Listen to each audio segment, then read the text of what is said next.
Mercedes-Benz is the oldest car manufacturer in the world, and certainly the oldest still in production today. But what do you think about when you think of a classic car with the three-pointed star on it? The time when the Stuttgart car maker made the finest automobiles. Well, Sam and I are going to have a little wander around this huge variety of models to see what we consider to be peak Mercedes.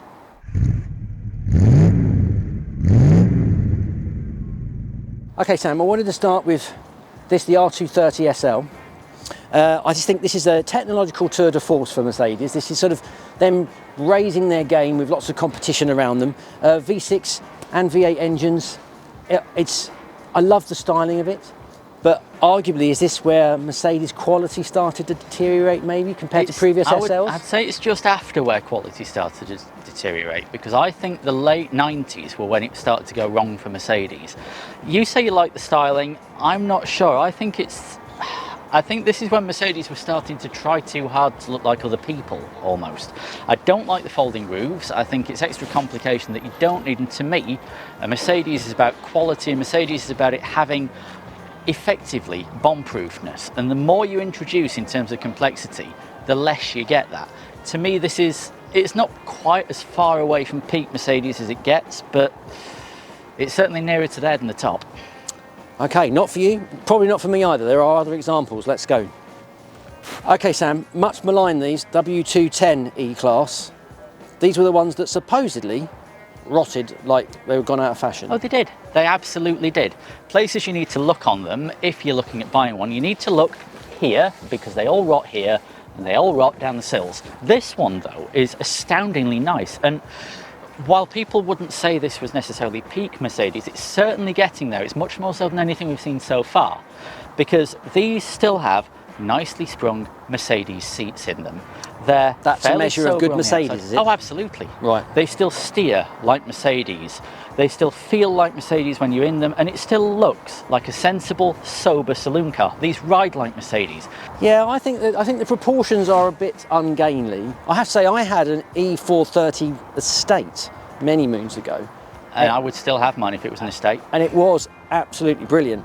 But I just think the reputation for what really tarnished Mercs of this era in general. And that's a bit of a pity, but that's why it's not peak Merc for me. But no, I can see that. It's closer than we've been so far, but there's still a long way to go. Okay, Sam, R129 SL. This is from the era when a Merc was unashamedly a Merc. I mean, if I did that, you would still know this was a Mercedes just from the way it looks, just from the way it feels, just from the way that heads turn when it goes past. And there is no doubt that the SL has always been the car to have if you are someone. But I'm not sure. For me, peak Mercedes has 4 doors. Okay. Or peak Mercedes, perhaps more fairly, it's the range where 4 doors are available. Whether it's a coupe, a convertible, whatever, it has to have started off as a Mercedes saloon for me. I do love the SL, and actually I think the R129 was a fantastic replacement to the iconic 107. I mean, would we even say it's peak SL? I don't know. It's a very worthy successor to the 107 is where I'd go, because bearing in mind it had to replace a very long-standing model in the 107. So and the 129 I think did that in a very authentic way. I do like the slightly austere styling. I think the engine lineup was good. I think the quality was still good at this point. You know, didn't Princess Diana famously get one of these in lieu of an XJS, causing much uproar? She did. So, you know, I think that says more about where the XJS was by the time it was 14, 15 years old than it does about the Merc. Possibly. But look, let's go. You talked about saloons. Let's go on to a saloon. So let's head over there. Okay, Phil, I think you might be onto something here. So you said about you like your saloons. The W123. Now, of course, Joe Miller isn't here, but he owns one of these, and this is probably his definitive Mercedes. So definitely. What do you think? I have to say, I like the colour scheme on this one as well. Sort of orange interior and green body. This is very 70s, this is beautiful. And it's got MB text, and it's got hard-wearing materials on the seats, and it's got a fairly austere dashboard, and the doors shut beautifully. Like a bank vault, isn't it? Yes, absolutely so. Yeah. No, I have to say, I'm still wavering on what peak Mercedes is for me, but this is right up there. It's definitely up there. 1, 2, 3 for me. I think just for me, this is where Mercedes rose from being a slightly left field, sort of esoteric choice, when Mercedes was perhaps better known in its homeland as opposed to overseas. By the time you get to the 123 and the R107 SL, I think Mercedes is growing in confidence and its prominence beyond the German borders, particularly North America. The reputation for reliability and solidity really sort of, for me, came to the fore with the 123. Now, I'm not so sure about whether that's why. I think it's to do with Britain joining the EEC and cars becoming cheaper when they were imported because there were no trade tariffs anymore. Well, maybe so. I think that Mercedes, before this point, if you were looking at a mid-sized Mercedes, you'd be looking at it as an alternative to a top-spec Jaguar because of the prices. By the time of the 123, it was more affordable to more people. More people could see themselves sitting in that seat. And that is why this to me is peak Mercedes, because it hasn't, well, very close to peak Mercedes. It hasn't lost any of the traditional Mercedes values. Yep. It's just gained value with it and it's become more accessible to more people. For me, it's right there. There are still a few more Mercedes we need to inspect before we give our final verdict. We haven't seen the one that I think is peak yet. Okay, let's go. But it is coming. Let's go. Right, Sam, R107 SL is the toss-up between this and the 123 for me as peak Mercedes. Now, this obviously isn't the best example. This is definitely a project. We've covered the R107 SL many times. I've driven a 6-cylinder car, one of the late ones, and I just thought it was glorious, absolutely glorious. For me, this is superb. It's a TV icon as well.